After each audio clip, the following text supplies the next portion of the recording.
Chúa Giêsu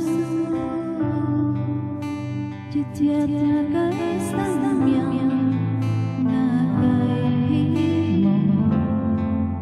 kau bunyi Chúa Giêsu ngày yêu kiên bunyi thôi sẽ sống nhỉ chuyện vui nhỉ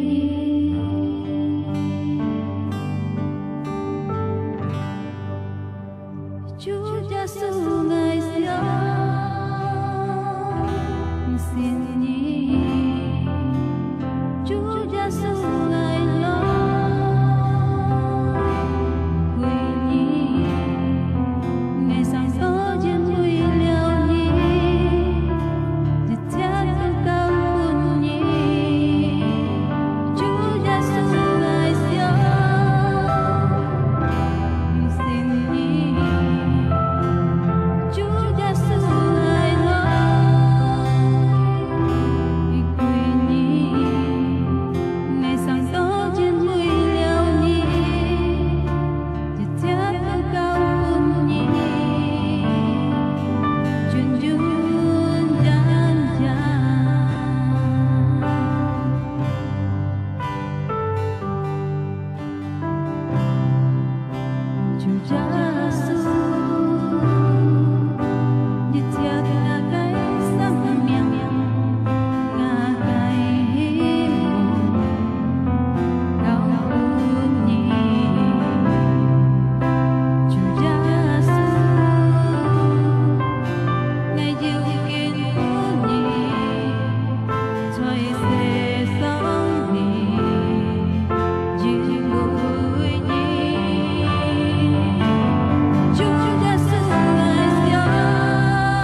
碰触在困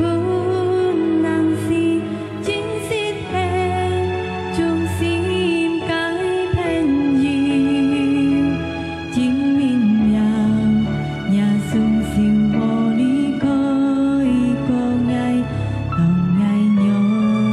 有孤单无能力，你也该碰触在困难时，真实的将心改变柔，今下该心甲也该心连心，你若可以先发该中担，你是我上帝，我心上心意，我该无助空间也该爱，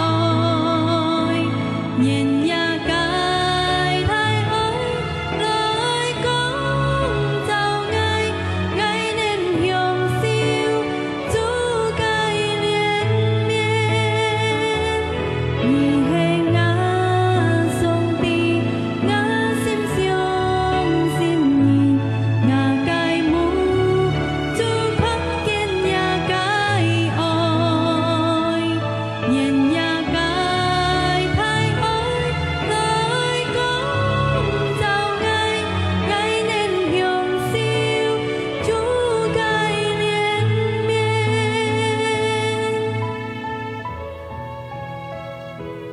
你是我上帝，我心上心意，我该无助空间也该爱，愿也该太爱来讲就爱，爱能享受主该怜悯。你是我上帝，我心上心意，我该无助空间也该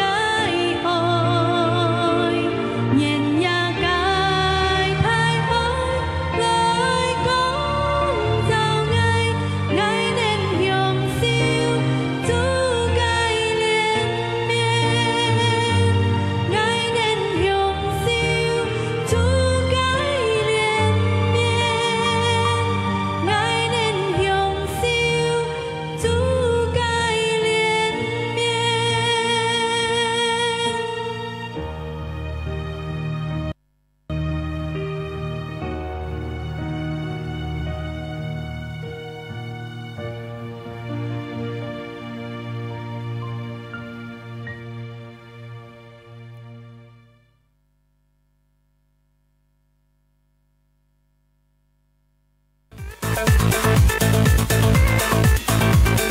Shalom, Shalom. Shalom, Aji Asu, Aje Ako, Thầy Chế Ca Hong. Cảm ơn Song Ti, Kinh Hát Chiều, Chị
嘅名，見當朝你看一個聖人。來到一個面前準備好了，我到嘅心，我到嚟讚美，我到嚟敬拜，我到嚟感謝主耶穌上帝，因為主耶穌上帝想我到啥，主耶穌上帝幫我到啥要得勝，主耶穌上帝幫我到啥獎，所以今下就拿我到啥嚟感恩對主耶穌上帝，自家相信，自家切切，自家嚟講，阿門。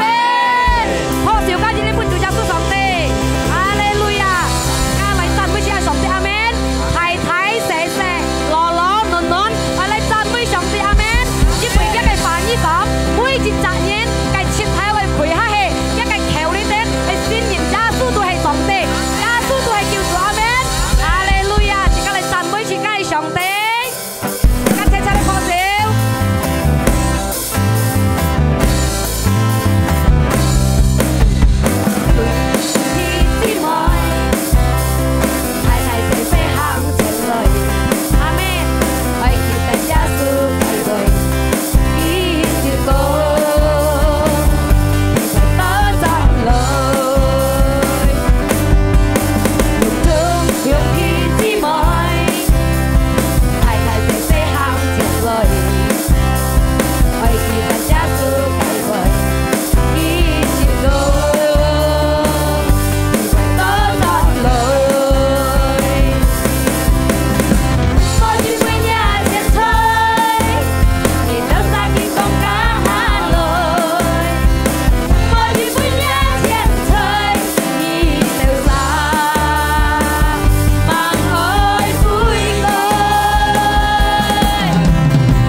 全起，我相信自家要帶自家渴慕嘅心，帶自家妒忌嘅心，自家嚟讚美自家嘅上帝，因為到佢係天能嘅主。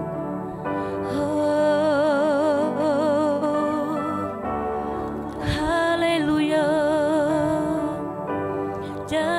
穌，自家帶自家渴慕嘅心。佢係安好嘅上帝，佢本自家得救，佢本自家得信，佢本自家力量，佢係最好嘅上帝。所以今下就拿自家一條心，自家嘅思想，自家將手主耶穌上帝嘅戲，你係自家按寶貴嘅時間，自家甲主耶穌嘅時間，自家嚟講主耶穌上帝通，自家嚟讚美佢。自家嚟愛佢，哦啦啦啦巴謝，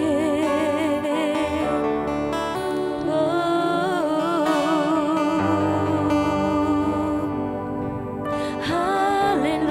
亞，啦啦啦巴謝，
我真真係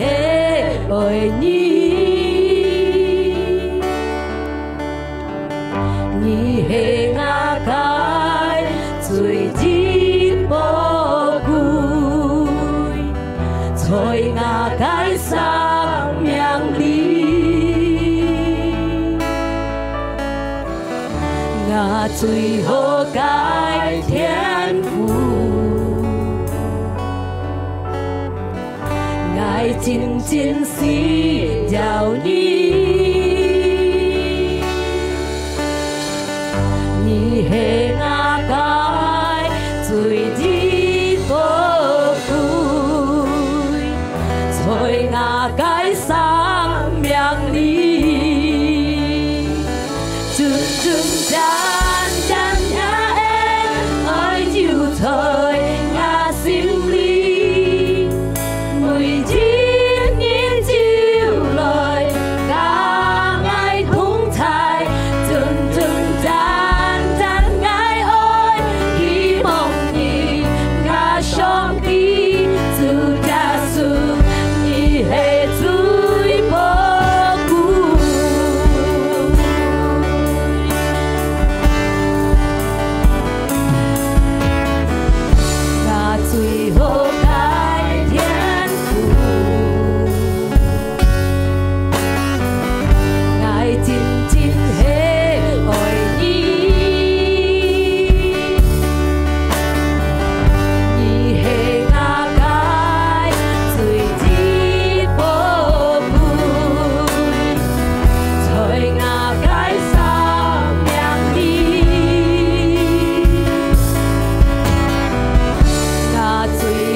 thời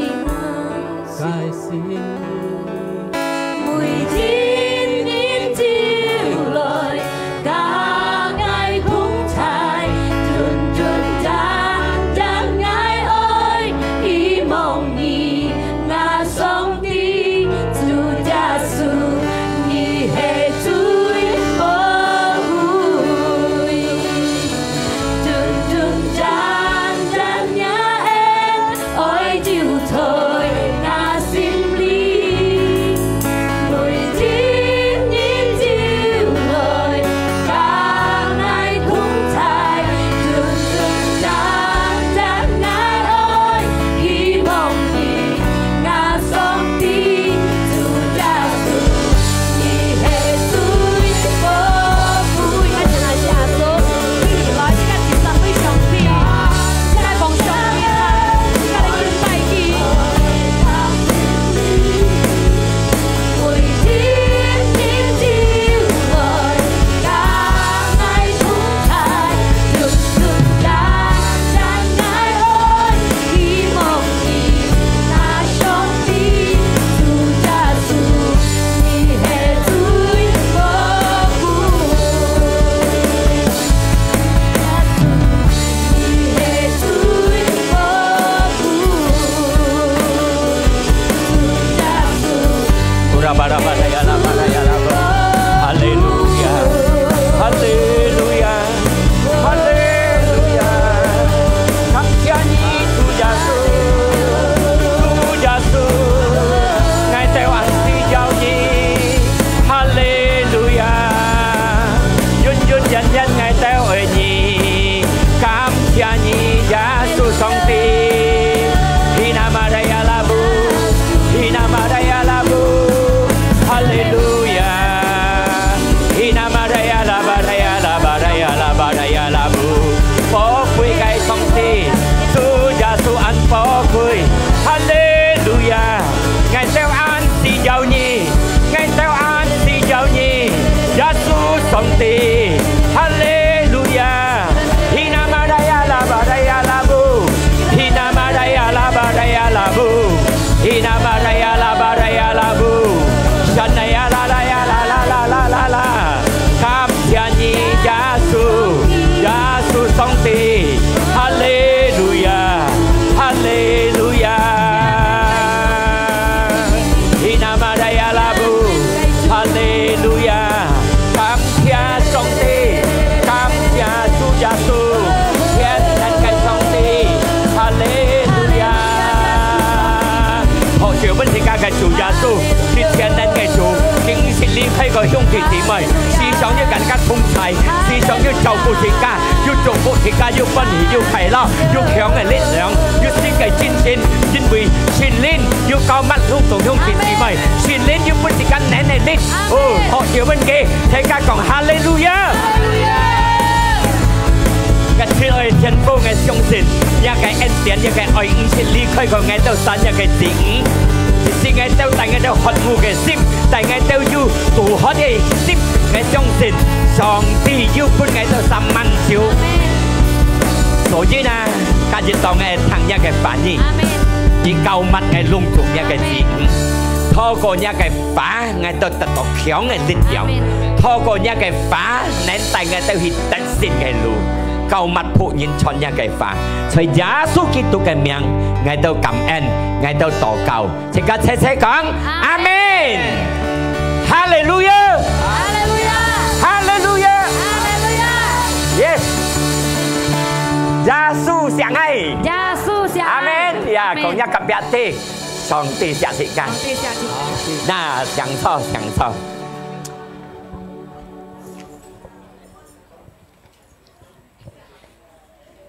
係平安，世界要得福，世界要歡喜，要快樂，安詳要美佛。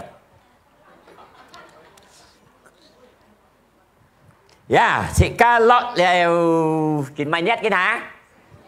，12日，12日至快樂，每日一快樂。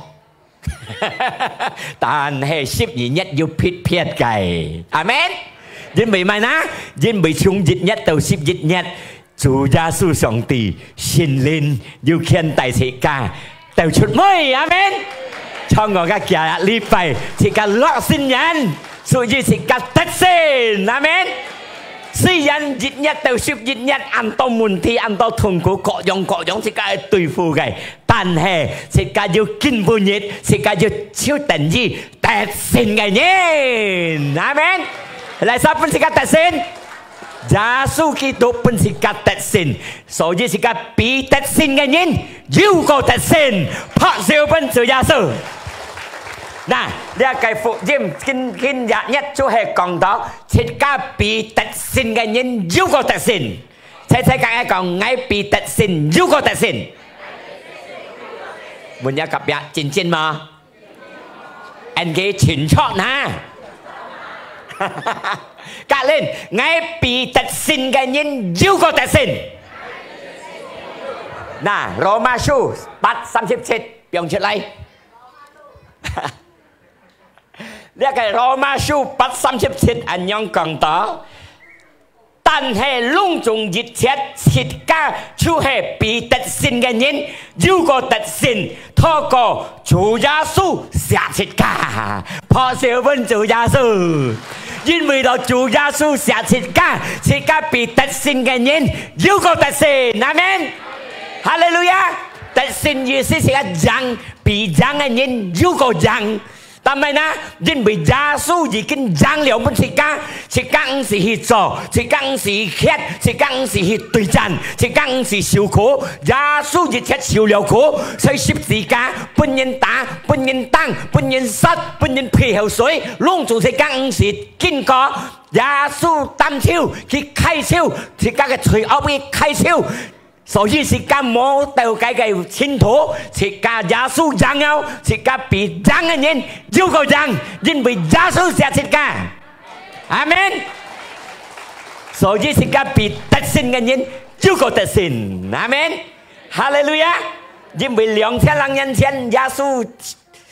死了本切家。屬自家嘅罪最提熱啊！自家得勝咪計，唔係本啲罪惡控制到，唔係本啲罪惡塌到。自家越相信耶穌之時，自家脫離嘅人從啲罪惡嘅方面，自家變自由嘅人從啲罪惡嘅生死。咩事自家猛要相信耶穌之時，自家本罪塌到，本罪嚟控制到。當自家越信任嘅，自家本耶穌嘅罪，本耶穌下面係佢原諒自家一切嘅罪，自家變得勝，要個得勝，阿們。因為耶穌做了本全世界人死在十字架，贖人民嘅罪，來撒相信佢撒，就得到呢個恩典，得勝嘅路，一天自家得到，阿們。哈利路亞，嗱。隆重講我得勝，達得要 show 係咪啊？得勝啥達得歡喜，達得快樂；贏啥達得歡喜，達得快樂；輸啥達得要笑、要腳、要煩係咪啊？輸啥嘅博漢要結，廚房你啊對戰熱計、熱槍打 Q， 劈就打搏聲，劈就對馬街度河，達得要輸要贏係咪啊？輸啥嘅博漢要機會何分打嘅靠盡得贏到嚟。係啊！呢度邊有三回用嘅呢？但係自家在耶穌基督嘅方面，自家冇講反打仗，因為自家得勝，要個得勝，贏了要個贏嘅人，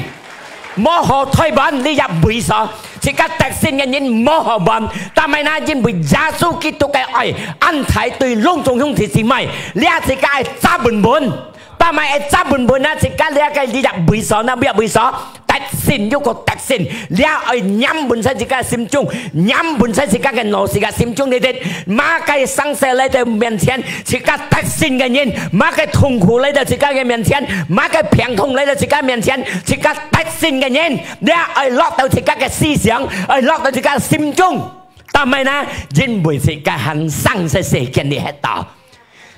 上帝已經做了家嘅嘢，自家冇本事做嘅。自家很沙回你喺度，自家很安多去對付，很安多去戰，很安多去靠嘅，很安多去對付佢嘅。因為自家很生安多咪計， untuk hamba jika hanya jinni pun kong sekolah kehidupan. Nah, tak sila tangsit kanyi mun Roh Kudus, mun Sin Linh. Jika hansang jin bui đó hak an to jika đối付係講jika讀書係講jika係學麼呐？學了jika要考試，jika係上班係麼呐？啊！一家你社會你喺度，一家在客人度學，客人度對戰，但係呢，因為自己係上班講咩呢？自己嘅信心，自己嘅屬靈，從啊你入會，自己要國強，要係國強，要係國歌，係上班。因為實突出上班跌下班係唔係緊，弄住你去上班緊，突了 SD 去 SMP 去大學緊。是家少係樣人，因為係社會咧喺度，是家係係對戰，係係要考試，係係上班。阿門。因為就是家係生。阿門。是家冇本事做嘅，耶穌做了本事家了，但係隆重是家係嚟做嘅，因為是家係生係世間嚟的。但係唔好記得，馬繼續學隆重世間你，咪來到自家嘅生命中，自家熱天係特性嘅人。但係呢，因為耶穌佢嘅同在，佢要本自家力量，要本自家精神，撲上本自家嘅主耶穌。哈利路亞！Jadi你們一個別，你才會係講耶穌嘅，清楚講裡面，阿門。這個在耶穌基督裡面熱天這個嘅為所特性裡面，阿門，哈利路亞！這個唔係本啲罪惡控制到，這個脫離從呢個罪惡，但係係咪跌落罪嗎？當然為啦，係咪啦？但係這個咪跌落罪嚟講，這個要上帝嘅恩典，佢能夠原諒這個，阿門。因為就自己很生，自己係對付嘅馬嘅，自己係對付自己嚟學厲害啊！啊，是因為到自己嘅係講對戰咧講，特特要自己嘅鐵人，自己對到自己嘅小人，自己嘅鐵人，係咪啊？對戰自己。是點解你話戰爭係鐵人格自己麼啊？啊，自己係按多去戰爭嘅，自己係按多去對付嘅。你係係講兄弟姊妹聽，自己對付嘅，自己戰爭嘅，唔係呢個邪靈，因為呢個邪靈自己按歸，自己嘅要有信心，你下講出耶穌基督嘅名，佢尋找，佢走開，佢驚到，每一個別係佢驚嘢，你驚嘅。這個耶穌嘅阿娜要上帝嘅靈呢度喺度，這個嘅靈太過熱切世間嘅邪靈，唔好你都驚啊！講一個別啲記得啦，幾驚自家，咩自家驚嘅？阿門，哈利路亞，破照們主耶穌，因為乜呢？佢本耶穌打輸喺度，佢輸了已經。所以耶穌時勢時間呢個控制自家嘅邪靈呢個錘嘅隆重脫得了，自家脫離了，自家唔係本啲撐到了，所以佢輸喺了呢個邪，所以自家唔好驚。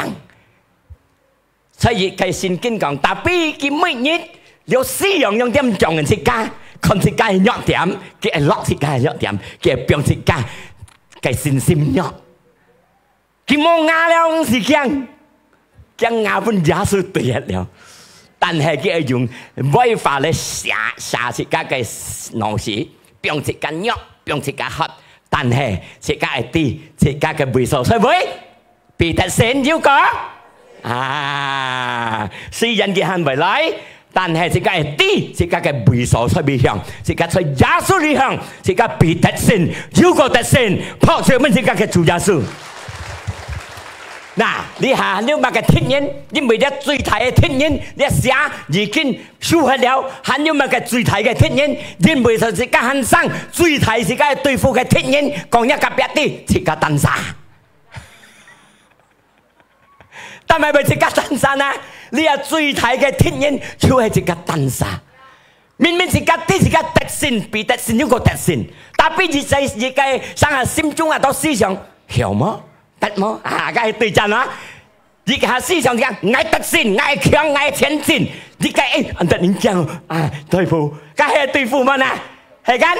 啊！家出嚟自家係對付最大嘅嗱啊！你下應該唔係到自家講 Mẹ chỉ cá chỗ chỉ cá tụ ai mà cái bây giờ mà nhìn mẹ chỉ cá bật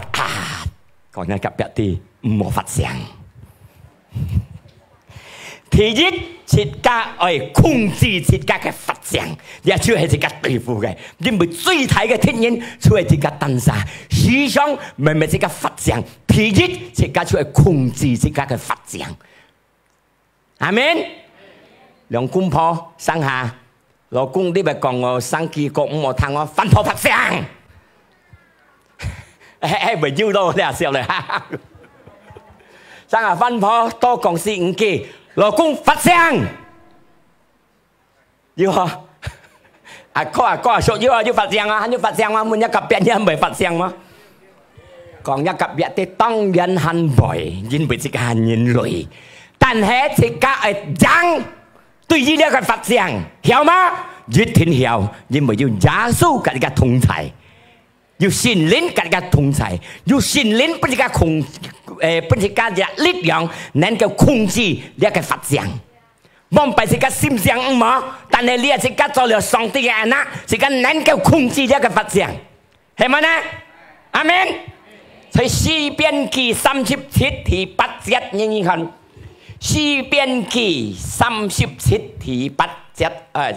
37第8條到嘅詩篇記37第8我家很羅馬呵詩篇記Mazmur是個要控制是個嘅不壓Mazmur 37 ayat 8你看呢個經節交代是個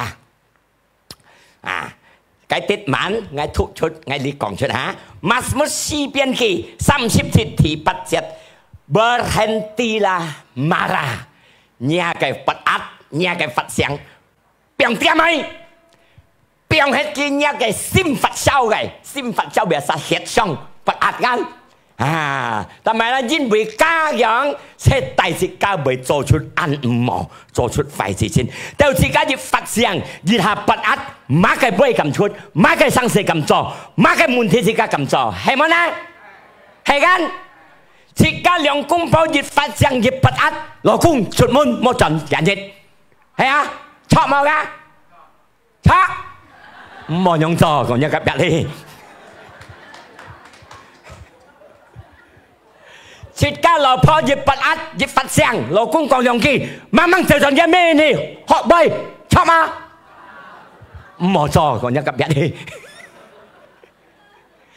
發sáng思想咪自家行錯路你看妹妹嘢 membawa kepada kejahatan 但是家心中越發sáng乜嘅生事咁做啊你哋要發sáng啊睇新聞例子是兩公婆要啥去悔改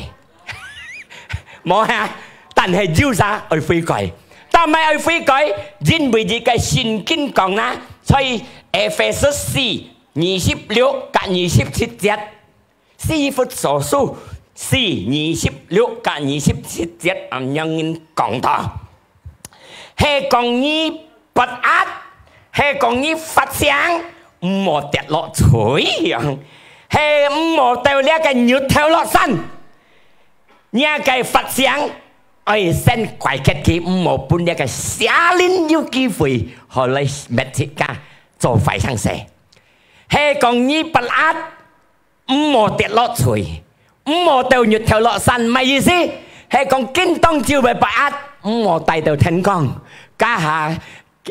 tàu hay xít giả tàu hay thiền sĩ thang hay sao anh兩公婆係實嚟世間係咩拖當嚟解決嘅冇帶到成功阿們也聖經交代自家係講你不壓發sáng冇帶日頭落山連你冇帶日頭落山你講係冇帶日頭都冇落山每日都要你戰爭嘅日頭都唔落山阿們còn一個別啲係發sáng不壓冇帶日頭落山慢慢嚟解決，嚟唔班解決，男子漢太丈夫，慢慢嚟到扶托你哋老婆對唔住，嗌講不得清楚，原諒嗌，阿們，唔好面拗拗，有聰明智慧嘅老婆， sayang老公對唔住，愛thật bài nhầm nhân liệu ngày jadi thế các ở dù kèm pi cái sim amen amen Dinh vì đó một bên đĩa cái Phật giang Tàu thân như theo lo san Dinh vì đó một bên đĩa cái xá linh Kiểm tra kỹ phí Nhị xếp xếp chết như con một bên đĩa cái xá linh kỹ phí cái con wow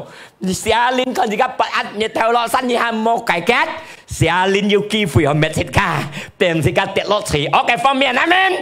hallelujah Dinh vì đĩa cái phụ Dinh còn gì các tị một tàu như theo lo san Còn nha cặp biệt đi Kỳ thật Phật át Phật sáng một theo như theo lọ xanh như còn cái gì cái phụ dìm âm sao 14-17 Xem nhân su 14-17 âm sao 14-17 ngay con nó kinh buôn tông chiều kêu cả cái ngay còn siêu âm sao 14-17 lia cái phụ dìm nhông còn đó lia cái kinh chết nhông còn nó âm sao su á hay là sa ăn măng song hiết này đã ra Phật sáng lại sa ăn mang Phật át ăn mang Phật sáng tùng ăn ngà gì còn á berlaku bodoh tan hay lại sa yêu thông minh si phi cái nhện yêu chặt nhân này cái sim còn nhá gặp bạn thì yêu thông minh si phi chỉ cả hiểu nhân này to mang Phật sáng chỉ cả biến ăn ngà nhân cái chặt gì mày bodoh hiểu thôi à hiểu gan còn xin gan cái tung hơi ra là bồ đô lại sa mang Phật sáng mang Phật át bồ đô ăn ngà ta mày na Dinh bởi thế dân Phật sáng bởi tay thì cái cho chút phải sang xe mà cả nhà số gì cái còn ăn ngà dù thông minh gì vì cái nhện hiểu này sim dù nhún này cái sim dù thông minh gì vì ai đó đi ăn một Phật sáng hả cả hà cổ bí mô xí đó cả hà bản mô may đó tí bởi ngắt chơi chủ đồ ăn hàm mô hiện áp đó所以呢個拔壓係慢慢解決，阿們。為了唔係對月頭落山，慢慢解決一啲，冇事家下，即家計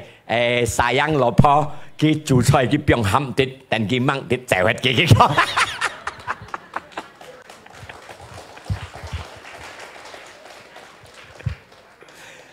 老婆不壓冇人樣，老公講你又冇半佢銀率樣，變手啲bỏ當hết，日生日跳窗個300樣，係做出恩啱啊！講一急一啲，唔好對住跳落山嚟解決。阿門，哈利路亞。嗱，天意自己講咪，睇真係曉講自己控制自己嘅發聲，自己嘅不壓。天意自己係講呢一個口詞。因為到自己xã會咧，喺度睇下講了讀書樣，自己係講係上班，佢係上班為了乜嘅呢？自己要強，自己嘅熟練，自己嘅信心增加強，所以佢係上帝允許乜嘅考試，自己問題過自己問題，車單上拖過自己問題，佢將本自己上班，係講冇拖過問題，冇拖過乜嘅苦衷，人班人落考試呐。讀書時間，喺線上係本自己題目，本自己學神，本自己學天，本自己係學書，要題目本自己揀，自己係學緊，自己就係天來錯，就係上班。這樣自己你xã會你喺度喺上帝嘅方面，自己就係上班，要按照自己嘅考試，自己係經過嘅，所以自己係聽上帝嘅話語嚟行，聽上帝嘅法嚟行，一天之間能夠上班。當自己呢考試一個目的，上帝嘅目的，就係帶自己嘅屬靈強，大家屬靈上班，帶自己嘅信心強，帶自己嘅信心上班增加強，就信心越強，屬靈越下強，mà cái問題嚟，mà cái苦衷嚟，自己能夠對付嘅，自己能夠去達成嘅咯。阿們。所以你係要問題嚟，係要痛苦嚟，係要上帝平痛嚟，係講上帝允許乜事家嘅，冇個上帝嘅近照嘅，唔係讓人家見影又上班，本土心河。上帝本嘅能力，上帝本嘅聰明智慧，上帝教乜嘢，乜嘢強過去，透過呢個問題，我嘅信心增加強。阿門。哈利路亞。講一及一啲，唔是講問題。問題帶自己上班，阿門，哈利路亞。門體能夠帶自家上班呢，因為個所以呢個雅各書一田已講兄弟姊妹，因為呢個痛苦，呢個試探，各樣嘅試探，因為自家嘅就快樂。但係呢，係自家用因為快樂，因為嚟講呢個試探，呢就呢個問題，呢個痛苦，能夠帶自家去上帝鋪排上，不自家得勝嘅路。阿門。哈利路亞！呢個雅各書1至3節有人講到，因為自家啲呢個求賜，帶自家嘅信心得到強，帶自家嘅信心得到用功，帶自家嘅信心用功，馬嘅問題嚟，自家能夠對付嘅，因為信心越用功，能夠帶自家強嘅力量。阿門！哈利路亞！嗱，呢個信心越強嘅相信，是間能夠對付一切啊！上帝允許自家呢個本自家求賜，本自家生下問題，帶自家去得勝嘅路，因為佢係看自家嘅信心，看自家嘅屬靈，都係每事。學生細課讀書係冇求賜，人班咪啲佢聰明過上班啊，唔啲間。當然係經過求賜，就要嘅分數夠，就要上班。講一級一啲時間係上班，係奶奶店，冇奶奶店有乜嘢上班啊？係咪啊？你有師傅又即係叫咩嚟做？哦，我又做嘅樣，原橋佢家得唔同，要叫咩嘅佢做結果叫咩上班？係咪啊？嗱，呢個求賜啊，第二自家要控制養呢個求賜啊，因為每日人世間你喺度特要求賜。第三嚟講咩呢？養呢個自家生下，養對於自家當下知道自家錯嘅，所以才真講最大嘅敵人都係自家當下。但係呢，因為自家當下思想知道自家唔要原諒自家當下做出錯嘅想法，係冇呢？到自家唔要原諒自家當下做出錯嘅行事，未啊殺自家咪減錯路，咪減斷路，咪減淡巴快嘅路，係冇呢？人班人自家去控制呢自家當下知道自家錯嘅，因為呢自家冇控制自家冇打仗呢樣嘢，自家你當下你啲想出嚟，自家唔要原諒自家當下嘅錯，思想帶自家行錯路，啊！每種家嘅樣，比方你下自家兩公婆相吵，自家做男子人思錯生下，來少來腳，自家知道過黑生死，基本自家來少來腳，來到前出要傷害，係咪呢？就要傷害自家知道，哎呦，我大為做出樣暗錯生死，自家又原諒自家當下，自家又原諒自家當下，自家就哎呦，我唔會做人咯。係啊，思想為用緊。嗱，你見當照，透過呢個福音，自家係讓對於呢自家知道當下錯嘅生死。愛人班人又讓單向一條路嚟到耶穌基督嘅面前，相信耶穌係自家嘅救主。當自家就相信嘅，自家聽家嘅路嚟行，越下聽家路嚟行，佢恢復自家嘅心。支持自家嘅心，支持自家嘅思想，恢復自家嘅思想，為了自家要原諒自家當下，當自家要原諒自家當下，事情公婆解決，平平安安，世界嚟上帝嘅路，世界得勝，係冇呢？思想自家要原諒自家當下嘅錯緊，生下自家做父托人，做自家做老婆咩係？生自家就哎呦，我對唔錯啊，老公我做啱錯，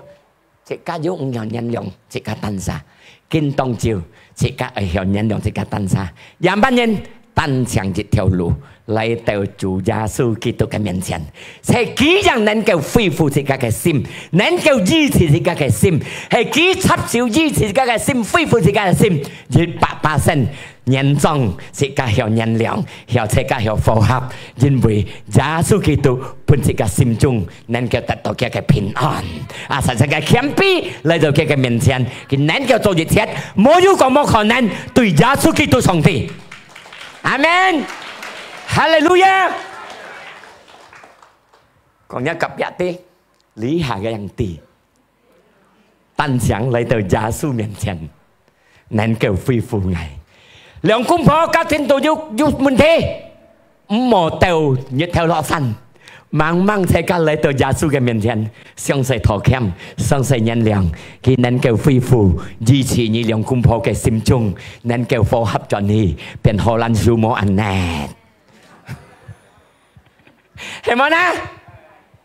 阿們。聖經都有嘅講，來生有原諒佢單殺嘅錯。Yudas on to， 耶穌嘅門徒是你門徒，有隻門徒佢有原諒佢單殺嘅錯，佢做咩錯呢？佢出賣耶穌基督，賣本嘅班法利賽人，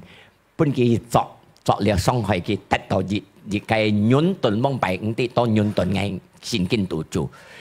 當佢哋看耶穌定作，而去定處罰，佢後悔。當佢越後悔，佢有原諒佢單殺嘅錯，佢參加嘅法利賽人啲班人啲班頭，你累得人問嘢，佢有原諒佢單殺，有控制佢單殺嘅錯，結果佢聖經度講，佢咁頓路自殺，係咪？咁一個別啲自家唔好咁樣嘅路，自家要控制自家嘅不壓，係咪？人班人自家控制自家不壓，睇清嘅講嘅，你保羅在聖經度寫，一提摩太書12、13、14佢講，呢個提摩太書用人寫嚟，呢保羅講，幫俾保羅做嘅事情，好過快，好過突然。佢講，我感恩對於佢上帝，基本嘅向也係啥？耶穌基督我嘅上帝，因為到佢認為我忠心。相信我侍奉佢，接喺度講，睇身我那一隻人啊，出去幫護人按突拉嘅人，呀，一隻人幫下你啊，按欺負你嘅人，過了呢，因為到佢錫我，隆重我做嘅都唔係吹我嘅信心對耶穌基督，咩意思？幫俾呢個保羅所有做嘅，炸了信主人，炸起來哭嘅。bahkan kita sát được đâu thọ được theo nhân thọ gì cái yêu cái khen gì lại去thọ đó是theo作呢班信主人信耶穌基督嘅欺負人不人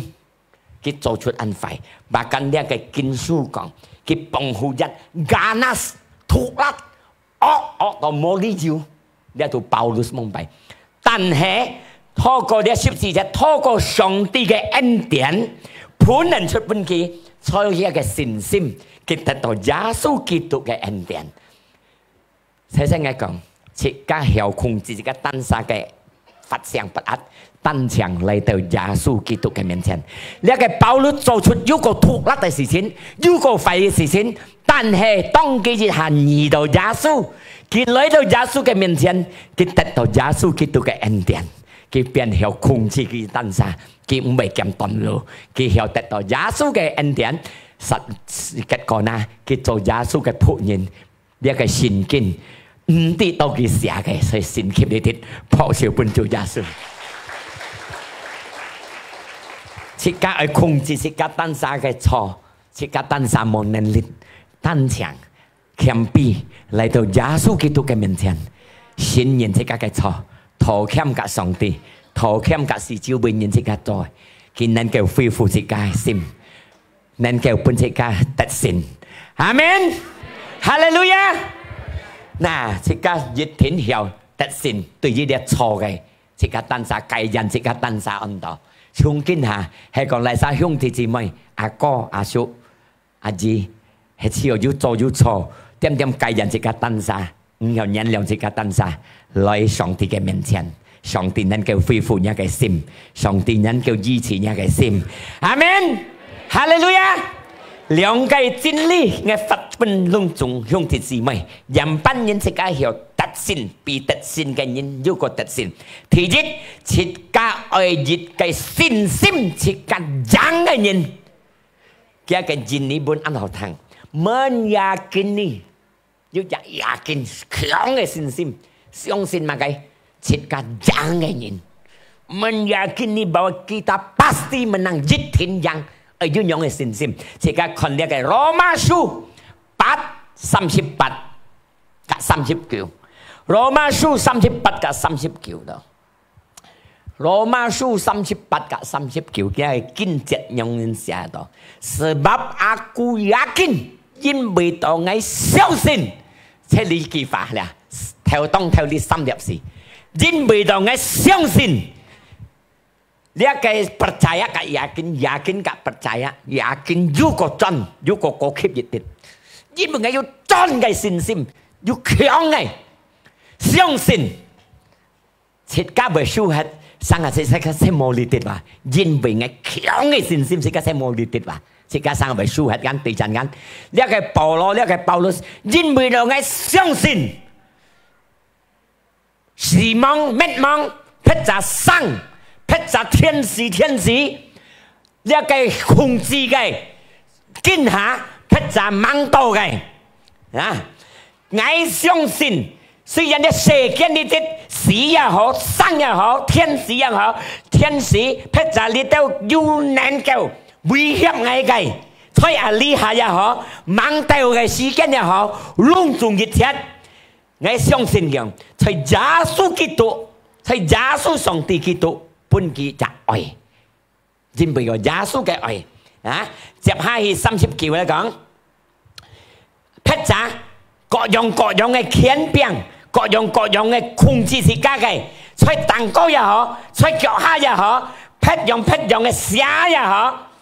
冇能夠隔世界撇開，因為上帝嘅愛，他本隔世界，冇一計寫令在世間裏邊高矮強。mỗi一個能夠托切家，所以上帝嘅愛，因為上帝嘅愛對切家安排，上帝嘅愛對呢個保羅寫出呢個經節，佢對佢安排，幫俾佢做出獨立嘅人、奸詐嘅人、威脅嘅人，但係佢悔改，佢嚟到上帝嘅面前，佢講冇一個人能夠撇棄上帝嘅愛。佢悔改啊！因為到佢悔改，上帝用佢恢復佢嘅心。設計你世間你喺度，設計就能夠將呢個保羅用人，又控制設計當下嘅發生。因為到呢保羅叫佢幫俾安排嘅人，安獨立嘅人，但係透過上帝嘅恩典，你世間你天下呢啲蛋糕也好，腳下也好，各樣嘅控制佢嘅，冇能夠撇走基督嘅愛，因為佢隱瞞基督嘅愛。上帝嘅愛安排對佢，冇一個寫靈能夠自己脫開，因為上帝寫佢，上帝寫呢個保羅如家一樣寫隆重兄弟姊妹，撲上奔主耶穌，阿們。嗱，第二，自家思想自家相信上帝要佢自家同在，提升自家思想去相信上帝。該用該相信上帝，但是家得勝必得勝，如果得勝，自家相信自家熱天得勝。馬該問題度睇先跟講了啊，高也好，矮也好，馬該寫也好，驚嚇猛到隆重唔要讓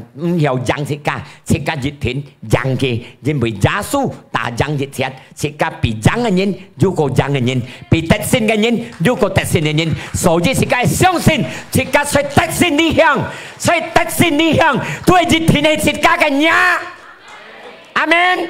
第二嚟講，自家相信主耶穌不就聖靈時常要牽帶自家，時常自家同在，所以自家要人用人嘅真理，自家要相信雜本，自家世間你行到問題個以來，高嘅問題、矮嘅問題，你一寫高嘅寫，權柄顯嘅。大嘅隆重冇能夠托得自家，所以特勝嘅路，因為自家耶穌基督大家同在，帶自家去特勝嘅路，拋超奔主耶穌。所以呢個烏蘭安31第6按樣講到，烏蘭安31按樣烏蘭安31第6節樣講到，骨幹強一個心，穩一個心，唔好驚，唔好進。對於呢度嘅鐵，因為呢個上帝佢跟你同在，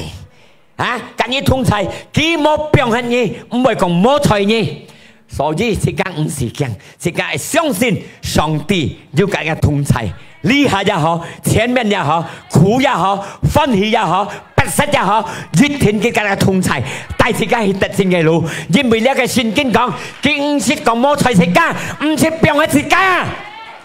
阿們，佢唔是病嘅食家等啥？食家你沙會你喺度，食家嘅細胞咪可以離開食家，公婆咪可以出門做成離開食家。自五心叫隆重可以離開食家，善靈唔是離開個兄弟姊妹，阿們。所以食家要真嘅心、強嘅心，相信食家熱天得勝嘅路。耶賽亞43篇2節，以賽亞書43篇2節，係講你過水，我勸大你，係講你過江。你唔會變一江水碰走，係講你行火，你唔會變一個火燒潮濃，火唔會燒你潮濃。嘛嘅嗱，隆重你不實嘅，過江一個岸苦嘅生世間過江間，過水過溝也係水溝水急急，唔會打走，也係講個苦中嘅生世，不實嘅生世。火有個苦天花嘅門鐵嚟到人面前，不實嘅 keep 到嘅。不然欺負嘅，即表示呢個火唔會燒你潮濃。但係呢，因為上帝要大家同齊，大自家過突突隻隻嘅痛苦，大自家去大勝嘅路。我唱夠kiếm夠鼓上嚟，相信晒講哈利路亞，哈利路亞，叫我大家讚美主。哦，上帝是世界必得勝嘅人，要個得勝，破少分世界嘅主耶穌，時常帶自己去得勝嘅路，哈利路亞！世界嚟，你就信心嚟讚美主。哦，上帝是世界，呼啦巴達卡拉巴薩，呼啦巴達卡拉亞那瑪西，神來啦巴拉亞啦巴。感謝你天父，你唔是離開過我度啥？感謝你聖靈，聖靈要跟我哋同在，所以我寫緊你喺度，我哋還要去對付嘅，我哋係要將對呢啲嘅發生嘅當下，要控制嘅當下嘅發生，我哋係將對呢啲每個嚟到我面前嘅求詞，我哋要將對呢啲嘅當下知道，我哋當下錯嘅，隆重一切我哋能夠將，因為耶穌基督聖靈唔是離開過兄弟姊妹，一天帶自己去得勝嘅路，所以係哈利路亞，係哈利路亞，破少本嘅，竟是離開過兄弟姊妹，時常帶自己去得勝。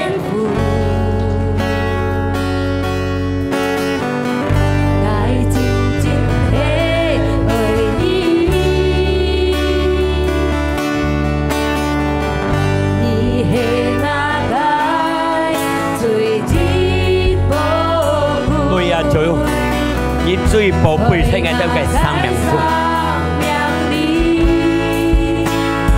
我都錫你，我都愛你。最好嘅天父就係耶穌基督。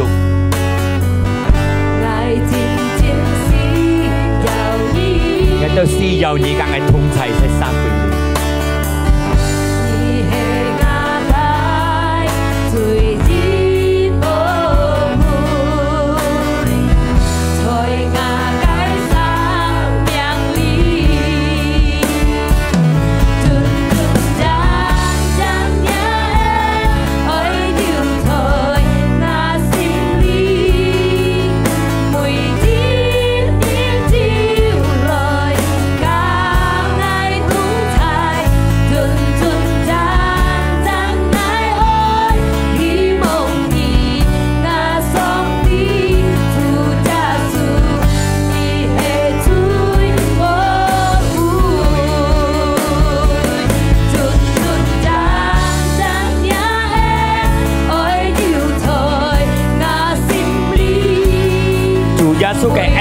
遠遠人人都喺心中裏。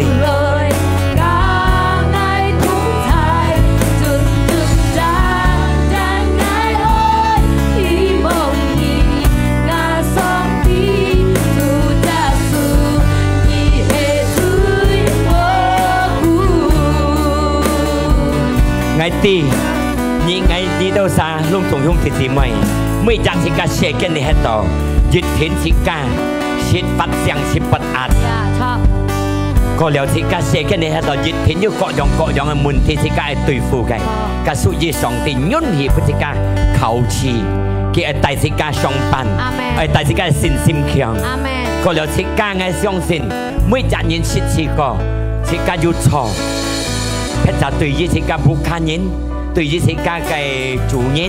對於自家各樣朋友親戚，自家只要錯，自家要忍讓自家擔心。我講隆重兄弟姊妹聽，隆重嚟到上帝嘅面前，宣言佢能夠恢復一個心，